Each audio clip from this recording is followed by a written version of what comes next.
పట్టు సారీలో మగ్గం వర్క్ చేసాము. ఇది వచ్చేసి సారీ లైట్ పింక్ ఇంకా సిల్వర్ షేడ్ ఉంది, కొంచెం లైట్ కాపర్ షేడ్ కూడా ఉందన్నమాట, కరెక్ట్ సిల్వర్ కాకుండా. అయితే దీనికి బ్లౌజ్ వచ్చేసి మొత్తం సిల్వర్ వచ్చింది.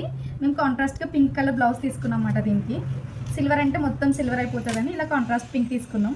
పింక్ తీసుకుని దీనిపైన ఇలా సిల్వర్ విత్ కాపర్ షేడ్లో ఇలా వర్క్ చేయించామన్నమాట. స్ప్రింగ్ వర్క్ ఇంకా కట్ బీడ్స్ ఇవంతా చేశారు. హ్యాండ్స్ అయితే ఆల్ ఓవర్ వర్క్ చాలా బాగా మ్యాచ్ అయింది సారీ వేస్గా. సారీకి కూడా చాలా బాగా సెట్ అయింది అనమాట, కలర్ కాంబినేషన్స్ ఇవన్నీ.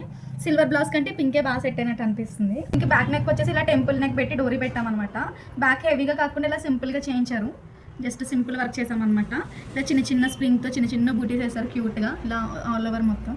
ఇది బ్యాక్. దీనికి ఇలా చిన్న సింపుల్ హ్యాంగింగ్స్ పెట్టాము. నాకైతే వర్క్ బాగా నచ్చింది, సారీకి బాగా సెట్ అయింది. ఫ్రంట్ ఇలా డిఫరెంట్ నెక్ షేప్ అయితే పెట్టామన్నమాట. వచ్చేసి ఎంగేజ్మెంట్ కోసం అనమాట, అందుకే కొంచెం హెవీగా చేసాము. ఈ work and sorry colour combination, blouse ఇదంతా ఎలా ఉందో కామెంట్ చేయండి. నచ్చితే నా ఛానల్ని సబ్స్క్రైబ్ చేసుకోండి.